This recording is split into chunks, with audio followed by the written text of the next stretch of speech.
जय हिंद दोस्तों हम लोग पढ़े थे सोशलॉजी में 1 to 20 क्वेश्चन को पहला पार्ट में किए थे। तो चलिए आज हम लोग 21 to 40 क्वेश्चन को हम लोग करते हैं दूसरे भाग में। तो चलिए देखिए पहला नंबर क्वेश्चन क्या कहता है, अर्थात 21 नंबर क्वेश्चन दूसरा पार्ट का। एक विवाह से आप क्या समझते हैं? एक विवाह एक ऐसा स्वरूप है जिसके अंतर्गत एक समय में कोई भी एक से अधिक स्त्रियों से विवाह नहीं कर सकता। यहाँ पे सकता होगा, ठीक है। एक विवाह की सभी प्रजातियों में सर्वोत्तम है, ठीक है। तो लीजिए स्क्रीनशॉट। ये सब क्वेश्चन आपके बोर्ड एग्जाम के लिए बहुत ज़्यादा इम्पोर्टेंट है। आपको क्वेश्चन के साथ साथ में जो है आंसर भी दिया जा रहा है। तो जो भी बच्चे इस चैनल पे नए हैं कृपया हमारे इस YouTube चैनल को सब्सक्राइब कर लें, क्योंकि आप लोगों के लिए बहुत इम्पोर्टेंट क्वेश्चन आने वाली है। चलिए हम लोग चलते हैं, स्क्रीनशॉट लीजिए, आगे बढ़ते हैं 22 नंबर पे। देखिए 22 नंबर क्वेश्चन क्या कहता है, अनुलोम विवाह क्या है? अनुलोम विवाह उस विवाह को कहा जाता है जिसमें उच्च वर्ण का लड़का निवर्ण की लड़की से विवाह करता है। वैदिक काल में इस विवाह का काफ़ी प्रचलन था। इससे उत्पन्न संतान को पिता का वर्ण मिलता था। चलिए स्क्रीनशॉट लीजिए, आगे बढ़ते हैं। 23 नंबर देखिए क्वेश्चन क्या कहता है, फटाफट हम लोग करेंगे। प्रतिलोम विवाह का अभिप्राय क्या है? प्रतिलोम विवाह इस विवाह को कहा जाता है जिसमें उच्च वर्ण की लड़की का विवाह निम्न वर्ग के लड़के से होता है। प्रतिलोम विवाह में उच्च वर्ग का लड़की रहता है, ठीक है, यानी ऊंचे खानदान से लड़की रहता है, और निम्न वर्ण अर्थात जो छोटे परिवार से लड़के होते हैं, ठीक है, उसी को हम लोग प्रतिलोम विवाह के अंतर्गत रखे हैं। ऐसे विवाह को सामाजिक स्वीकृति नहीं मिली हुई थी, इसे घृणा की दृष्टि से देखा जाता था, ठीक है। स्क्रीनशॉट लीजिए, आगे बढ़ते हैं। देखिए 24 नंबर क्या कहता है, देवर विवाह से आप क्या समझते हैं? जब कोई महिला अपने पति की मृत्यु के बाद अपने देवर से विवाह करती है तो उसे देवर विवाह कहा जाता है। टोडा जनजाति में इस विवाह का प्रचलन है। देवर विवाह का प्रचलन कौन सा जाति में है? टोडा जनजाति में। आप लोग इस पॉइंट को नोट रखिएगा, ठीक है। चलिए स्क्रीनशॉट लीजिए, आगे बढ़ते हैं 25 नंबर में। देखिए दोस्तों 25 नंबर का क्वेश्चन क्या कहा है, बहुपत्नी विवाह क्या है? विवाह का वह स्वरूप जिसके अंतर्गत एक पुरुष को एक पत्नी के यहाँ पे रहते हुए अनेक स्त्रियों से विवाह की स्वतंत्रता होती है, उसे बहुपत्नी विवाह कहा जाता है। मुसलमानों में अभी भी बहुपत्नी विवाह का प्रचलन है तथा इसे सामाजिक और कानून स्वीकृति नहीं मिली हुई है, परंतु हिंदुओं में एक पत्नी के जीवित रहते दूसरा पत्नी विवाह करना अपराध है, ठीक है ना। बहुपत्नी किस में प्रचलित है? किस में भाई? मुसलमानों में। लेकिन हिंदुओं में जो है एक पत्नी के रहते हुए दूसरा पत्नी से आप लोग या कोई भी व्यक्ति विवाह नहीं कर सकता है, यह विवाह करना अपराध माना जाता है। चलिए स्क्रीनशॉट लीजिए, आगे बढ़ते हैं। देखिए 26 नंबर क्वेश्चन क्या कहता है, कुलीन विवाह क्या है? वह विवाह जिसके अंतर्गत एक लड़की का विवाह अपने बराबर या अपनी ऊंची जाति या वंश में होता है, कुलीन विवाह कहलाता है।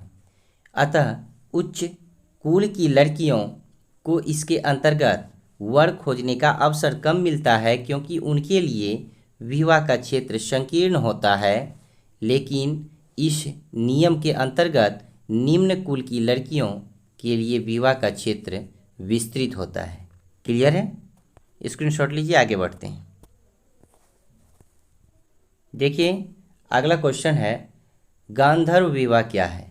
वर और कन्या के पारस्परिक प्रेम के फलस्वरूप होने वाले विवाह को गांधर्व विवाह कहा जाता है। इसमें माता पिता की अनुमति के बिना वर कन्या विवाह कर लेते हैं। इसका दूसरा नाम प्रेम विवाह रखा गया है। याद रखिएगा, आप लोग याद रखिएगा, गांधर्व विवाह का दूसरा नाम क्या है? प्रेम विवाह। क्लियर है? चलिए लीजिए स्क्रीनशॉट, आगे बढ़ते हैं। देखिए 28 नंबर क्वेश्चन क्या कहता है? प्रजापत्य विवाह को परिभाषित करें। प्रजापत्य विवाह वह विवाह है जिसमें कन्या का पिता वर और वधू को आजीवन धर्म का आचरण करने का आशीर्वाद देकर वर को अपनी कन्या का दान कर देते हैं। इसी को हम लोग कौन सा विवाह कहते हैं? इसको हम लोग जो है प्रजापत्य विवाह कहते हैं। क्लियर है? चलिए आगे बढ़ते हैं, स्क्रीनशॉट लीजिए। देखिए 29 नंबर का क्वेश्चन क्या कहता है? राक्षस विवाह क्या है? युद्ध में स्त्री का हरण कर जब इससे विवाह किया जाता है तब ऐसी विवाह को राक्षस विवाह कहा जाता है।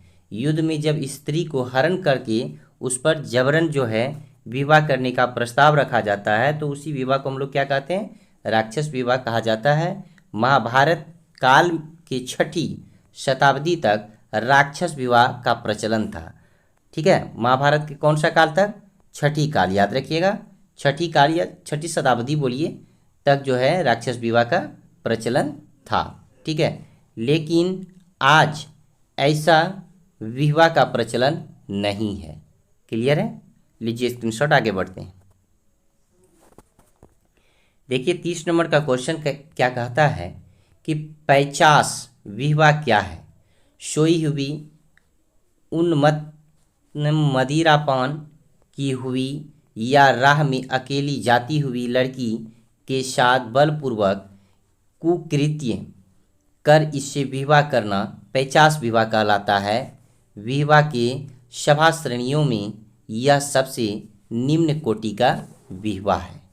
क्लियर है? चलिए आगे बढ़ते हैं, लीजिए स्क्रीनशॉट। देखिए 31 नंबर का क्वेश्चन, 31 नंबर का क्वेश्चन कहता है लड़कियों की 2 समस्याओं की विवेचना करें अथवा बालिकाओं की 2 समस्याओं का विवेचना करें। देखिए लड़कियों की 2 समस्याएं निम्नलिखित हैं। पॉइंट नंबर 1, लिंग के आधार पर लड़कियों के साथ भेदभाव किया जाता है। पॉइंट नंबर 2, लड़कियों को घर के कामकाज तक सीमित रखा जाता है। फलतः उनमें शिक्षा, खासकर उच्च शिक्षा का अभाव पाया जाता है। क्लियर है? चलिए लीजिए स्क्रीनशॉट, आगे बढ़ते हैं 32 नंबर में। अगला क्वेश्चन है आपका, प्रधानमंत्री रोजगार योजना क्या है?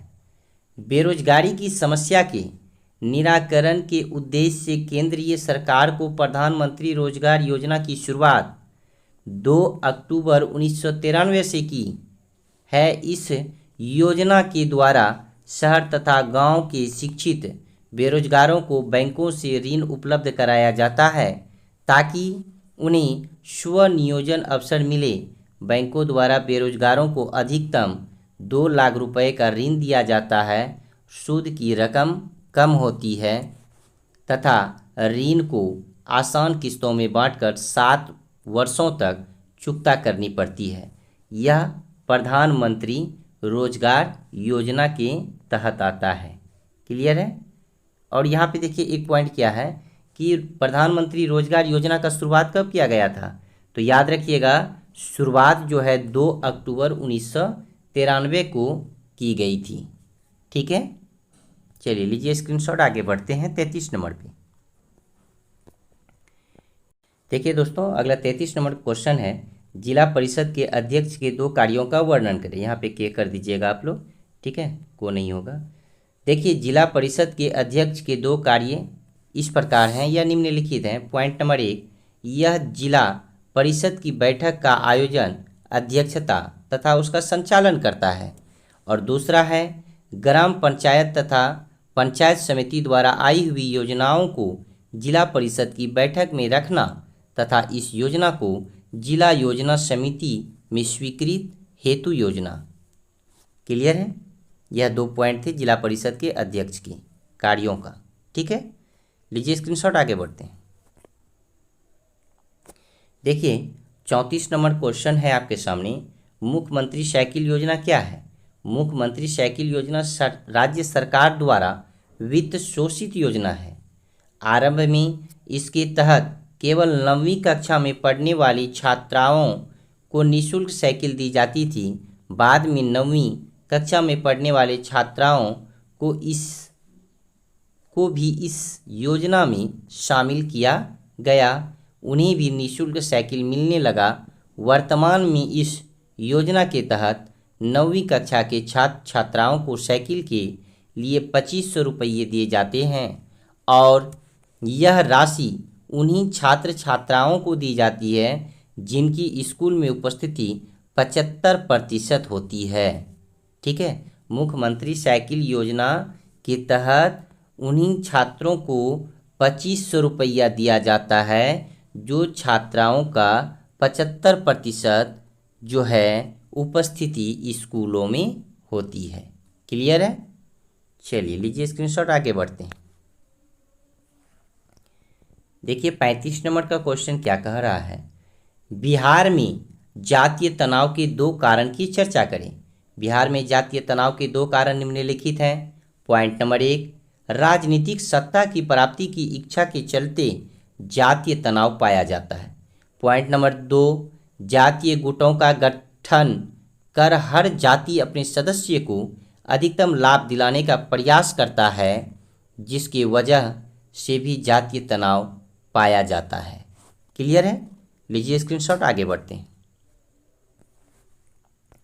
देखिए 36 नंबर का क्वेश्चन, ये क्वेश्चन बहुत ज़्यादा इंपॉर्टेंट है एग्जाम के दृष्टिकोण से। अनेकता में एकता से आप क्या समझते हैं?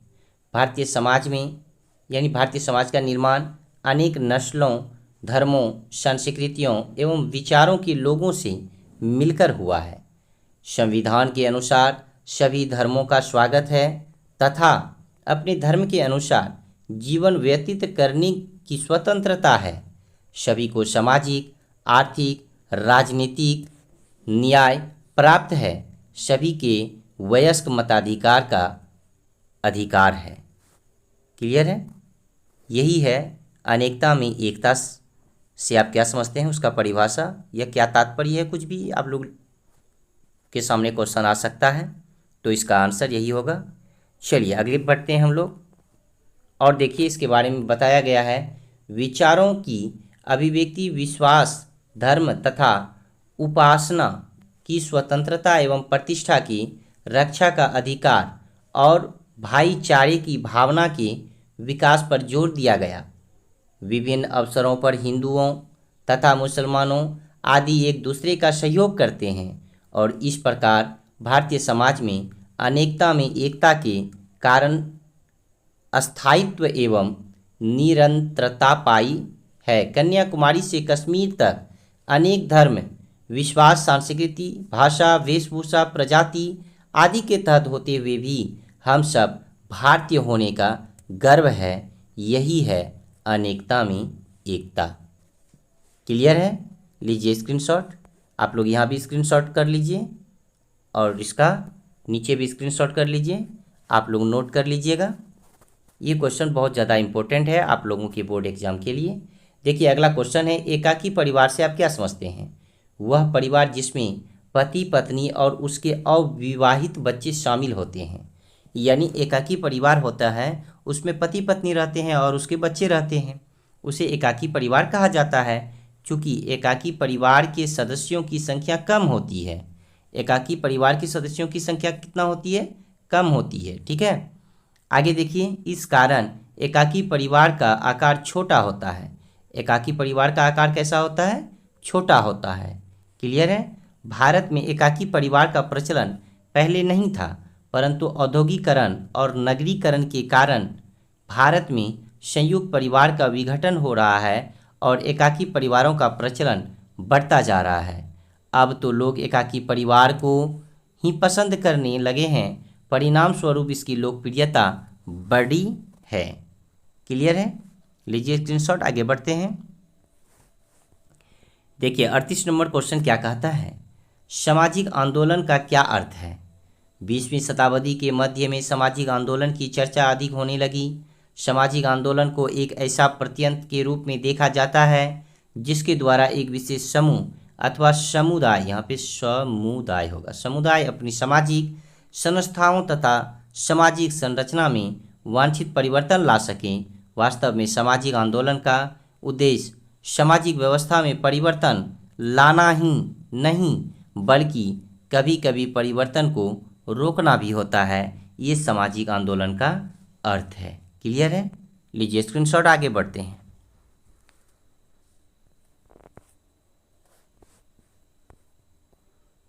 देखिए 39 नंबर क्वेश्चन क्या कहता है।